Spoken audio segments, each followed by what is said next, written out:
주노라.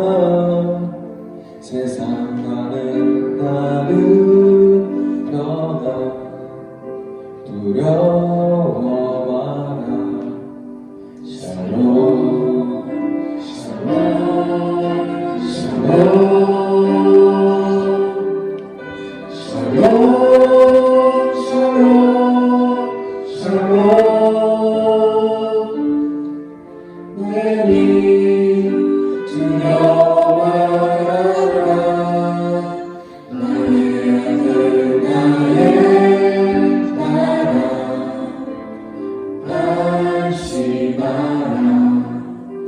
샬롬 샬롬 샬롬 샬롬 샬롬 샬롬. 나의 평안을 주노라.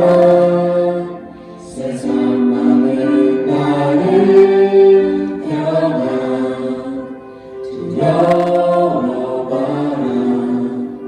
샬롬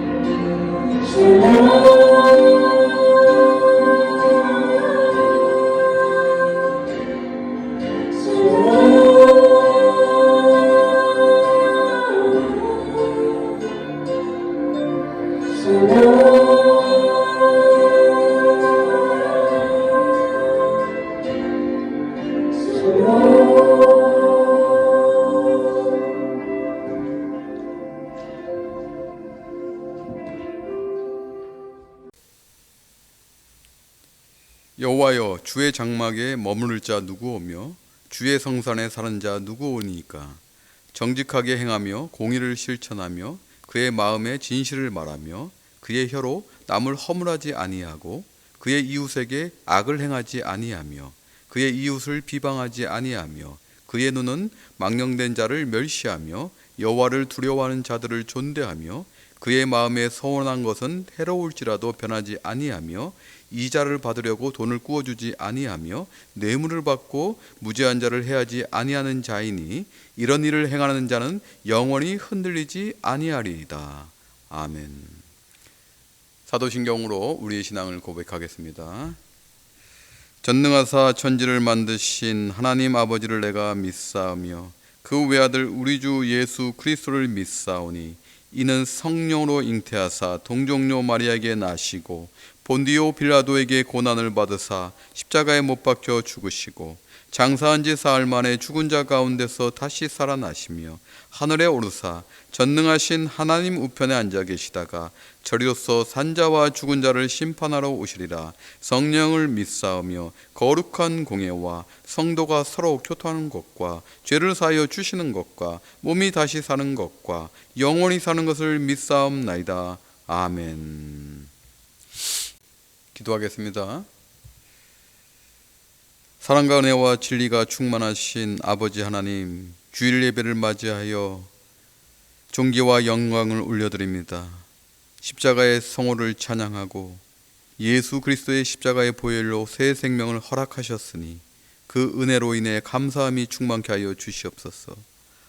하나님 아버지, 이 시간 성령께서 임재하시고 역사하시사 우리의 죄를 회개할 수 있게 도와주시옵소서. 그릇된 생각과 하나님을 알려하지 않는 마음, 그리고 영적 게으름을 주님의 보혈로 정결케 하여 주시옵소서. 한 주간 세상에 살면서 지은 모든 허물들을 용서하여 주시옵시고 성령께서 주께서 베푸신 놀라운 사랑과 은혜를 체험하게 하시고 구원받은 주의 백성된 감격을 새롭게 맛보는 시간 되게 하여 주시기를 간절히 원합니다. 그래서 그 감격으로 감사가 넘치게 하여 주시옵시고 주님을 찬양하게 하시고 그 기쁨으로 예배하오니 우리의 예배를 기뻐 흠양하여 주시옵시고 받아 주시옵소서. 이 어려운 시기에 교회가 세상의 희망이 될 수 있도록 각 성도들이 연합하여 한마음 한뜻 한 비전을 위해 달려가게 하여 주시옵소서. 그 길을 통해서 오직 주님만이 영광 받아주시기를 소망합니다. 예배를 위하여 수고하는 미디어 팀에게 큰 은혜로 임하여 주시기를 또한 간절히 기도합니다. 가정에서 예배드리는 모든 성도들에게 성령께서 임재하시고 역사하셔서 주님을 만나며 은혜 받고 영적으로 세임을 공급받는 성도들 다 되게 하여 주시옵소서. 그러므로 온전히 주의 몸된 교회와 그들이 속한 사회를 위해 나아가게 하여 주시옵소서. 성령의 역사하심에 의해 살아 움직이며 생명이 넘치는 평강교회가 되기를 간절히 원하며 우리 교회 성도들의 모든 형편과 처지를 주관하시고 해결해 주시기를 기도합니다. 새로 시작한 한글학교에도 주님의 권능이 임하셔서 뿌리교육의 시금석이 되기를 기도합니다. 성도들이 또한 어디에 있든지 성령께서 눈동자같이 보하여 주시옵시고 주님의 그 권능이 임하게 하여 주시옵소서. 성령의 지혜로서 주의 말씀을 대언할 때 능력을 더하셔서 이 말씀이 주님의 진리의 말씀이 되게 하여 주시옵시고 또한 성도들이 말씀을 들을 때 가슴에 새겨지는 생명의 말씀이 되기를 소망합니다. 모든 것 주님께 영광 올리며 예수님의 이름으로 간절히 기도하옵나이다. 아멘.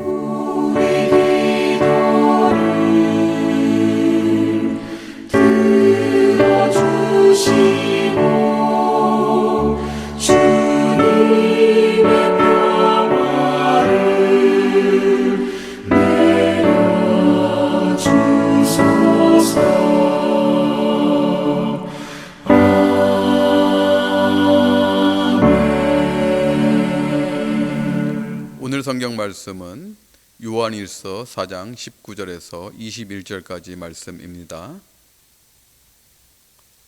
하나님의 말씀을 제가 봉독하겠습니다. 우리가 사랑함은 그가 먼저 우리를 사랑하셨음이라.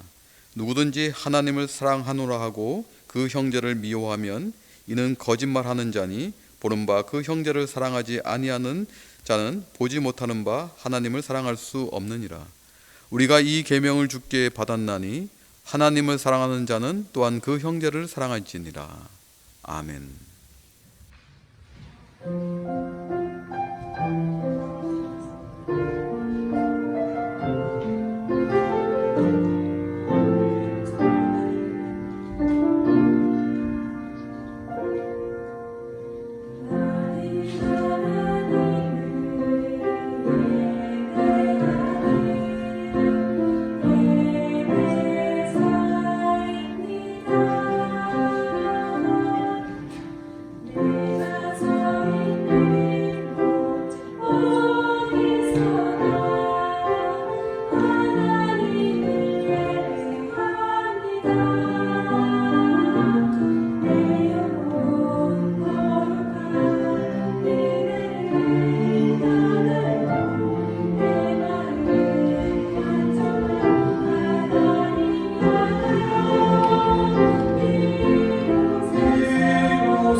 각 가정에서 예배 드리시는 평강교회 성도분들에게 주님이 주시는 그 은혜와 평강이 충만하기를 소망합니다. 우리에게 가장 흔하고 많이 쓰는 단어이면서도 추상적인 단어는 바로 사랑입니다. 사랑에는 부부 사랑, 연인 간의 사랑, 자녀 사랑, 사제 간의 사랑 등 이 사랑은 인류를 지배합니다. 또 좁혀서 기독교만 봐도 우리는 사랑을 자주 이야기합니다. 우리 교회 안에서도 사랑을 많이 이야기하시죠. 사랑이 있네, 없네. 그리고 사랑은 모든 것을 덮을 수 있고 사랑으로 우리가 헤쳐나가야 된다는 교인분들의 이런 말씀들도 제가 많이 들었습니다. 그러면 이 사랑은 어떠한 것을 의미하는지 오늘 살펴보도록 하겠습니다. 한 예화를 여러분과 먼저 나누기를 원합니다. 1992년 바르셀로나 올림픽 때 400m 준결승전이 열릴 때였습니다. 5번 라인에는 영국의 데릭 레드몬드 선수가 대기하고 있었습니다. 그는 영국의 최고 기록을 갈아치운 강력한 올림픽 우승 후보자였습니다. 드디어 경기가 시작되고 데릭은 앞으로 뛰어나갔습니다. 그런데 약 150m 지점에 이르렀을 때 데릭은 갑자기 찾아온 극심한 고통으로 주저앉아 버렸습니다. 오른쪽 허벅지 뒷 근육이 파열이 되었던 것입니다. 그는 4년 동안 준비하고 기대해온 경기를 이대로 끝낼 수는 없다라는 생각에 의료진의 만류에도 불구하고 한 발로 쩔뚝거리며 다시 뛰기 시작했습니다. 이때 누군가 데릭을 향하여 뛰어왔습니다. 저지하는 진행 요원에게 그가 소리쳤습니다. 저는 데릭의 아버지입니다. 아들이 고통스러운데 보고만 있을 수 없어요. 라며 쩔뚝거리는 아들을 부축했습니다. 그는 데릭의 아버지인 짐 레드몬드였습니다. 그러면서 그 아들에게 이렇게 이야기합니다. 아들아, 우리 같이 레이스를 끝내자. 라고 이야기하고 함께 뛰었습니다. 고통스러워하는 아들을 참아 볼 수 없었던 아버지는 6만 5천 명의 관중이 지켜보는 가운데 관중석 펜스를 넘어 경기장 안으로 뛰어와서 아들과 함께 경기를 완주하였습니다. 아들은 아버지에 의지하여 완주를 할 수 있었던 것입니다. 관중석 펜스를 넘을 수밖에 없었던 아버지의 사랑, 고통 속에 있는 아들과 끝까지 함께하는 그 아버지의 사랑이 하나님의 사랑을 연상케 합니다. 죄로 만연한 세상에서 고통으로 신음하는 인간을 위해 독생자를 보내신 하나님 아버지의 사랑이며 하늘 보좌를 버리시고 기꺼이 우리의 고통을 함께 하시려고 인간의 옷을 입고 이 땅에 오신 예수님의 사랑입니다. 뿐만 아니라 십자가에 달려 한없는 고통을 당하시고 끝내 죽으심으로 우리의 죄로 인한 질병과 고통과 죽음의 권세까지 다 가져가신 희생적인 사랑입니다. 이것이 진실한 사랑이자 근원적인 사랑입니다. 오늘 사도 요한은 19절에서 우리가 사랑함은 그가 먼저 우리를 사랑하셨음이라 라고 선포합니다. 이 하나님으로부터 나오는 근원적 사랑은 일방적인 사랑이라는 것입니다. 우리가 하나님을 먼저 찾지도 않고 사랑하지도 않았는데, 그리고 더하여서 하나님을 대적하였는데도 하나님께서는 우리를 찾으시고 손을 내미셔서 죄의 권세에서 건져내셨다는 것입니다. 그리고 그 사랑이 우리에게 확장되고 있는 것을 볼 수가 있습니다. 즉 요한이 이야기하는 이 근원적인 사랑은 단순히 우리가 가진 감정이나 사고 또는 말로서만 하는 것이 아니라 먼저 십자가에서 우리를 향한 용서와 사랑을 완성하신 예수 그리스도를 우리가 체험할 때 우리는 진정으로 형제, 즉 이웃을 사랑할 수 있다는 것입니다. 정리하자면 하나님으로부터 나오는 근원적 사랑이 우리 가운데 충만할 때 우리는 그 진정한 사랑을 형제, 이웃에게 나타낼 수 있다는 것입니다. 인간의 사랑은 하나님의 일방적인 근원적 사랑에 대한 응답이며 우리 자신의 어떠한 힘보다 위대하고 강합니다. 그러므로 하나님의 사랑을 받았으면 형제, 이웃을 사랑하는 것은 필수 과목이지 선택 과목이 아니라는 것입니다. 계속해서 20절에 누구든지 하나님을 사랑하노라 하고 그 형제를 미워하면 거짓말하는 자라라고 기록합니다. 형제를 미워하면 거짓말하는 자라는 것이에요. 우리는 살아가면서 이웃을 해할 때가 많이 있습니다. 내 마음에 안 들면은 이웃을 미워할 수도 있습니다. 그런데 이것은 직접적으로 이웃을 미워하는 것을 포함할 뿐만 아니라 형제를 미워한다는 개념은 더 확장하자면 그 형제 이웃에게 무관심한 것까지 포함된다는 것입니다.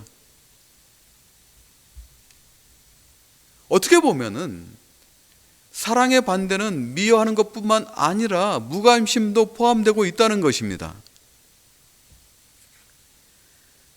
성도 여러분 생각해 보세요. 우리는 살면서 필요한 것들이 있죠. 일단 세이프티가 필요하잖아요. 우리 안전해야 됩니다. 안전하지 못하면 불안해요. 그리고 우린 정서적으로 흔들릴 수밖에 없죠. 또한 우리는 존재감을 가져야 됩니다. 누군가로부터 사랑을 받고 관심을 받아야 됩니다. 이것이 존재감이에요. 그런데 누군가로부터 미움을 받는다든지 무관심을 받는다면은 우린 존재감이 떨어짐으로 인해서 우리 삶 가운데 상당한 혼란을 겪을 수밖에 없다는 것입니다. 그것은 정신적인 피폐함까지 연결되고 크리스찬일지라도 영적으로 혼미한 상태까지 갈 수 있다는 것입니다. 이렇듯 형제 이웃을 미워하고 더 나아가서 무관심하다면은 그것은 오늘 사도 요한이 이야기하듯이 거짓말하는 자라는 것입니다. 20세기 실존주의 신학자 볼트만은 거짓말에 대해서 이렇게 얘기합니다. 거짓말은 진리를 말하지 않는 자, 그리고 하나님의 실체로부터 멀어진 자라고 이야기합니다. 그러므로 진리신 하나님을 체험하고 또 증거하지 않고 체험하면서 증거하지 않는다면, 그 하나님의 사랑을 말하지 않는다면 하나님의 실체로부터 멀어지고 그리고 거짓말하는 자라는 것입니다. 계속해서 요한이 20절에 이야기하듯 하나님의 진리를 저버리고 하나님으로부터 멀어진 자는 보는 바 그 형제를 사랑하지 아니하는 자는 보지 못하는 바 하나님을 사랑할 수 없느니라 라고 이야기합니다. 다시 설명드리면 보이는 형제도 사랑하지 못한다면 보이지 않는 하나님을 사랑할 수조차 없다는 것이에요. 21절에 우리가 이 계명을 주께 받았으니 하나님을 사랑하는 자는 또한 형제를 사랑할지니라 라고 계속해서 말합니다. 이 계명이 뭘까요? 사도 요한이 이야기하는 이 계명, 우리는 한번 살펴보기로 하겠습니다. 마태복음 22장 35절에서 39절 말씀을 보면은 한 율법사가 예수님을 시험하기 위해 나와서 질문합니다. 그 질문은 선생님, 율법 중에서 어느 계명이 큽니까? 라는 질문이에요. 이 질문은 율법사가 예수님에게 배우기 위해서 한 질문이 아니라 예수님을 함정에 빠뜨리기 위한 질문입니다. 왜냐하면 예수님께서 이 땅에 와서 하시는 사역은 아픈 자를 치유하고 귀신 들린 자를 회복하신 일이었습니다. 또한 안식일에도 손 마른 자를 낫게 하셨습니다. 즉 이웃을 중시하는 사역에 집중한 것처럼 보입니다. 그런데 여기서 문제는 안식일을 기억하여 거룩하게 지키지 않은 10계명 중에 4계명을 어긴 일입니다. 유대인들은 율법 중에서도 가장 대표되는 그 10계명, 즉 1계명부터 4계명, 하나님과 인간과의 수직적인 관계에 관한 법을 가장 중시하였다는 것이죠. 그런데 예수님은 또한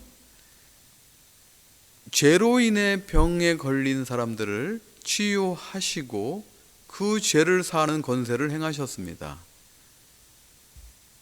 유대인들은 예수님을 하나님으로 인정하지 않았기 때문에 하나님만이 하실 수 있는 그 죄의 권세를 행하신 예수님을 신성모독죄로 여기고 예수님을 죽일 궁리를 하였던 것이에요. 그리고 이 율법사도 지금 그러한 의도를 가지고 와서 이웃사랑을 중시한 그 예수님이 하나님에 관한 그 법을 어기면서 하나님을 경배하지 않는 것, 그걸 생각하고 있는 것이에요. 다시 생각해 보면은 지금 율법을 대표하는 것은 10계명인데 1계명부터 4계명까지는 하나님에 관련된 법이고 5계명부터 10계명까지는 인간 상호 관계에 관한 수평적인 법이에요.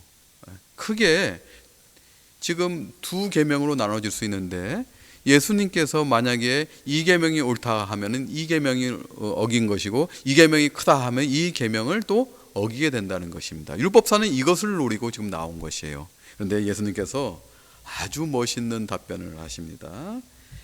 마태복음 22장 37절 말씀 보니까 그 가장 큰 계명이 무엇입니까? 라는 그 질문에 내 마음을 다하고 목숨을 다하고 뜻을 다하여 주 너의 하나님을 사랑하라 라고 말씀하십니다. 그리고 나서 이것이 크고 첫째 되는 계명이요 39절에 둘째도 그와 같으니 내 이웃을 내 자신과 같이 사랑하라 라고 말씀하셔요. 언뜻 보면은 가장 큰 계명이 어떤 것이라는 질문에 지금 두 가지 계명을 말씀하고 계셔요. 드디어 이 율법사가 성공한 것이에요. 한 가지 계명만을 말씀하셔야 되는데 두 가지 계명을 지금 말씀하고 계십니다. 그런데요, 예수님은 분명히 한 가지 계명만 말씀하셨습니다. 39절 말씀 잘 보세요. 다시 한번 정리하자면은 내 마음을 다하고 목숨을 다하고 뜻을 다하여 주 너의 하나님을 사랑하라. 이것이 크고 첫째 되는 계명이요 39절. 둘째도 그와 같으니 내 이웃을 내 자신과 같이 사랑하라는 것이에요. 하나님을 전심으로 사랑하고 전심으로 사랑한 것과 같이 내 이웃을 내 몸과 같이 사랑하라는 것입니다. 예수님은 한 가지 계명만 말씀하고 계신 것이에요. 이것이 오늘 사도 요한이 얘기하는 계명입니다. 요한은 이 예수님께서 말씀하신 계명을 다시 상기시킴으로 인해서 21절 후반부 말씀을 보게 되면은 하나님을 사랑하는 형제를 사랑하라고 말씀하고 있어요. 기독교인이 하나님을 사랑하는 것은 기본 중에 기본인데 이 사랑이 확장되어 열매를 맺어야 된다는 것입니다. 그러면 우리는 이 사랑이 어떻게 확장되어야 되는지 고민을 해야 됩니다. 사랑이 교회 내에서만 머물지 않고 교회 울타리를 뛰어넘어 나가야 된다는 것입니다. 즉 사회 선교로 나가야 된다는 것이에요. 그러면 우리는 이렇게 질문할 수 있습니다. 아니 무슨 이 기독교가 복음화된 이 세상에 무슨 선교입니까? 라고 우리 질문할 수 있지 않습니까? 그런데요, 곤잘레스 유스도 그가 교회사에서 이야기한 것은 앞으로의 선교의 이 방향은 남반부에서 북반부로 나간다는 것이에요. 즉 세계 선교는 제3세계권에서 서구 사회로 진행이 된다는 것입니다. 우리는 잘 알듯이 서구 사회에서 제3세계권으로 선교를 하였습니다. 그런데 서구 사회는 물질 만능주의에 빠지면서 이제는 교회를 멀리합니다. 즉 예수님을 알려고 하지 않아요. 복음을 받아들이려고 하지 않아요. 그러므로 이 서구 사회가 선교지라는 것이에요. 여러분 보십시오. 우리 주위를 보십시오. 여러분이 계신 곳, 이 알바니 지역을 보십시오. 복음화된 곳이라고 볼 수 있겠습니까? 그러므로 우리는 이 알바니 지역에서 예수님의 사랑을 전한다는 것은 그것은 사회 선교라고 우리가 이야기할 수 있습니다. 이 사회 선교는 지역 사회를 섬기는 것입니다. 물론 코로나로 이 어려운 시기에 우리가 할 수 있는 것은 지극히 제한적입니다. 그런데요, 제가 코로나를 겪으면서 느낀 것이 있어요. 이 시기에 교회가 희망이 돼야 되는데 교회도 똑같이 지금 셧다운된 상태에서 주일날 모이지 못하고 예배도 못 드리고 교회가 할 수 있는 것이 제한됐을 때 교회의 존재에 대해서 다시 한번 생각해 보게 됩니다. 우리는 이제 교회를 새롭게 인식해야 된다는 것이에요. 사랑하는 성도 여러분, 평강교회는 23년의 역사를 가지고 있습니다. 그런데 냉철히 우리가 한번 성찰해 봅시다. 우리 교회가 사회 선교를 위해서 무엇을 했을까요? 한번 관찰해 보세요. 우리가 밖으로 나가본 적이 있습니까? 이 지역사를 위해서 무엇을 섬긴 적이 있습니까? 코로나가 되니까 제가 더 절실하게 알게 됐어요. 교회는 세상의 희망인데 더 좁혀서 평강교회를 목회하고 있는데 제가, 우리 성도님들이 평강교회가 우리가 위치한 이 지역을 위해서 무엇을 하였는가? 다시 한번 자성하게 됩니다. 교회는 희망이 돼야 됩니다. 교회는 사회기관이 물론 아닙니다. 그런데 교회는 그 예수 그리스도의 사랑을 전파함으로 인해서 하나님의 영광을 나타내고 하나님의 나라를 확장해야 된다는 것이에요. 이제 우리는 작은 것부터 합시다. 우리 교회 규모에 맞게 작은 것부터 합시다. 이제는 지역사회에 무관심한 것이 아니라 예수를 알려 하지 않는 그 사람들에게 우리는 정죄하는 것이 아니라 우리가 할 수 있는 것부터, 작은 것부터 바로 시작합시다. 한 가지 이야기를 함께 나누고 오늘 말씀을 마치도록 하겠습니다. 영국의 어떤 교회에서 5살 된 한 소년이 헌금을 했습니다. 헌금 시간에 헌금을 하는데 1페니를 했어요. 그런데 이 1페니로는 즉 신학 성경을 사가지고 인도에 보낼 수가 없습니다. 그럼에도 불구하고 이 5살 배기 소년은 1페니를 헌금하면서 이 신학 성경을 사서 1페니로 신학 성경을 사서 인도로 보내주세요 라고 기도했어요. 이것은 그냥 우습게 지나칠 수도 있죠. 1페니 굉장히 작은 돈이었거든요, 당시에. 그런데 이 5살 된 소년의 뜻을 귀중히 여겨서 그 교회 담임 목사님께서 조금 더 보태어서 아주 작은 신약 성경 한 권을 사서 소년이 사인을 해서 그 책을 인도로 보냈습니다. 그리고 그 일을 이 소년도 잊었고 목사님도 잊었습니다.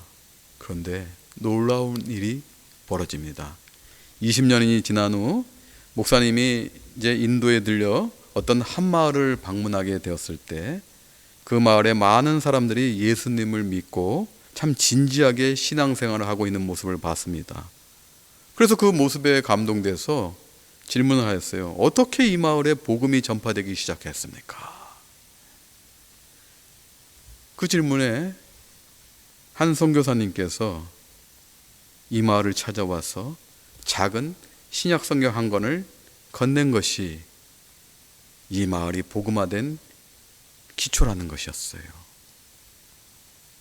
그러면서 그 성경책을 가져왔습니다. 근데 그 성경책은 오래돼서 다 떨어지고 남루한 자그마한 신약 성경책이었는데 그 마지막 표지에서 20년 전에 그 목사님이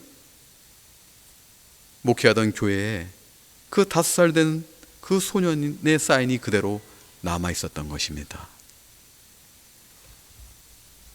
사랑하는 성도 여러분, 하나님의 나라의 위대한 역사는, 복음의 위대한 역사는 트럼펫을 울리는 거창한 선전으로 시작하지 않았다는 것이에요. 작은 그 겨자씨 하나, 그 소년의 일페니 하나가 그 작은 누룩을 통해서 놀라운 역사가 이루어졌다는 것입니다. 사랑하는 성도 여러분, 이것이 우리가 해야 될 일입니다. 여러분도 아시다시피 우리 교회의 규모는 그렇게 크지 않습니다. 그런데 제가 지난주에 설교했듯이 우리가 교회의 존재, 즉 사명적 교회로서의 존재를 저희가 갖고 있다면은, 그리고 우리의 규모에 맞게 작게라도 바로 시작한다면은, 멀리 아닌 이 알바니 지역을 위해서 사회 선교로 시작한다면은 분명히 그 일은 하나님께서 채우시고 빈자리를 채우시고 확장시켜 나가신다는 것입니다. 이제 교회가 이 시대에 같이 고통받는 것이 아니라 이 어렵고 힘든 시기에도 희망이 되어야 됩니다. 교회가 세상과 같이 가는 것이 아니라, 그 사회기관이 아니라, 사회기관은 그들이 영광받지만은 우리는 하나님 나라의 그 교회로서 하나님의 영광을 위해서 이제 작은 겨자씨 하나를 이 땅에 저희가 심고 키워나가게 해야 된다는 것입니다. 이것이 평강교회가 해야 될 일입니다. 저는 이러한 사명이 있다면은 코로나 이후에도, 포스트 코로나 이후에도 우리는 분명히 이제는 사명을 가지고 이 땅을 위해서 나아갑니다. 그리고 그러한 일을 위해서 사회 선교를 통해서 하나님의 영광이 나타나고 하나님께서 구별하여서 받으신다는 것입니다. 이것이 오늘 사도 요한이 얘기하는 근원적인 사랑, 하나님으로부터 받은 그 놀라운 사랑에 저희가 감사하고 그 사랑을 체험하고 하나님을 전심으로 제가 사랑하고 그와 같이 우리 이웃을 사랑할 수 있는 것입니다. 이러한 사랑을 이제는 우리의 사명으로 받아들이시고 코로나 이후에도 이 사명감으로 사명적 교회를 이루어 나가시는 여러분이 되시기를 주님의 이름으로 축원합니다. 기도하겠습니다. 아버지 하나님 감사합니다. 오늘 말씀을 통해서 이제 우리에게 사명이 있음을, 우리 마음에 열정이 있음을 다시 한번 확인합니다. 우리는 그저 예배드리고 그 우리 안에서 거하는 존재가 아닙니다. 우리는 분명히 그 근원적인 사랑, 하나님으로부터 받은 그 놀라운 사랑을 체험했다면 우리는 그 사랑을 나눠줘야 됩니다.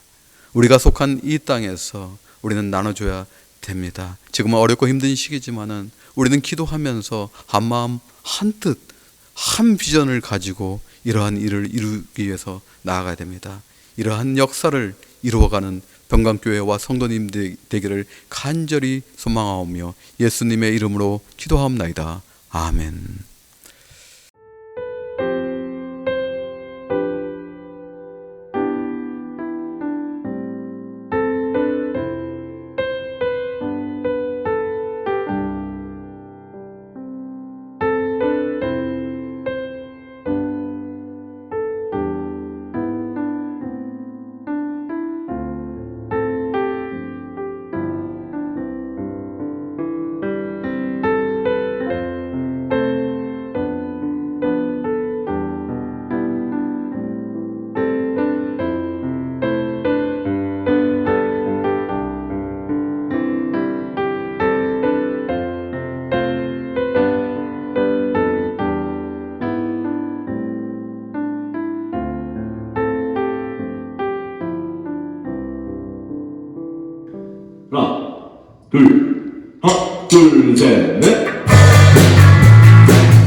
이름 듣고 돌아오네.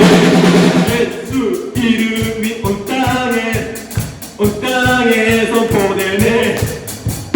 하나님의 나라 열방 중에 임하시네.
헌금을 위해서 기도하겠습니다. 참 좋으신 사랑의 주님 감사합니다. 주일을 맞이하여서 예배 드릴 수 있는 생명 주시고 감사하고 어디에 있든지 하나님을 경배하며 영광 올린 것 또한 더 감사합니다. 오늘 주일을 맞이하여서 어려운 시기에도 예물 주신 것 감사하고 구별하여서 하나님께 봉헌할 때 하나님께서 기뻐 흠명하여 주시옵시고 받아 주시옵소서. 이 예물이 쓰이는 곳마다 하나님의 나라가 굳건히 쓰고 하나님의 나라가 확장될 수 있도록 인도하여 주시옵소서. 예물을 봉헌한 알바니 평강교회 거룩한 성도들 어려운 시절에도 구별하여서 하나님께 봉헌합니다. 그들의 그 마음을 감찰하시고 그들에게 충만한 은혜로 임하여 주시옵소서. 마음복으로 임하여 주시옵시고 건강을 지켜 주시옵시고 그들이 기도하는 것마다 하나님의 영광을 위해서 다 들어주시기를 간절히 원하옵나이다. 모든 것 주님께 영광 올리며 예수님 이름으로 기도하옵나이다. 아멘. 간구합니다. 마찬가지로 주중 모임은 온라인 모임으로 진행합니다. 한글학교가 5월 16일 날 개강을 하였습니다. 그리고 두 번째를 이제 진행하였는데 앞으로 한글학교를 위해서 봉사하실 분을 좀 기도하면서 모집합니다. 왜 그러냐면은 이제 지금 현재는 지금 어린이반만 있는데 이게 더 확장이 되면은 어른반으로도 저희가 같이 진행할 예정입니다. 그러려면은 선생님이 더 필요합니다. 그럼 지금부터 준비를 해야 됩니다. 그래서 기도하시면서 만약에 한글학교, 특히 교육에 뜻이 있으신 성도님들은 자원하여 주시기를 부탁드리겠습니다. 오늘 폐 찬송은 찬송가 511장, 새 찬송가 314장 찬송하겠습니다.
이제는 우리 주 예수 그리스도의 무한하신 은혜와 성부 하나님의 지극하신 사랑과 성령님의 감화 감동 교통이로 역사하심이 하나님이 주신 사명을 마음에 새기면서 이 지역을 섬기기로 결단하는 알바니 평강교회 거룩한 성도들 머리 위에 지금으로부터 영원히 함께할지어다.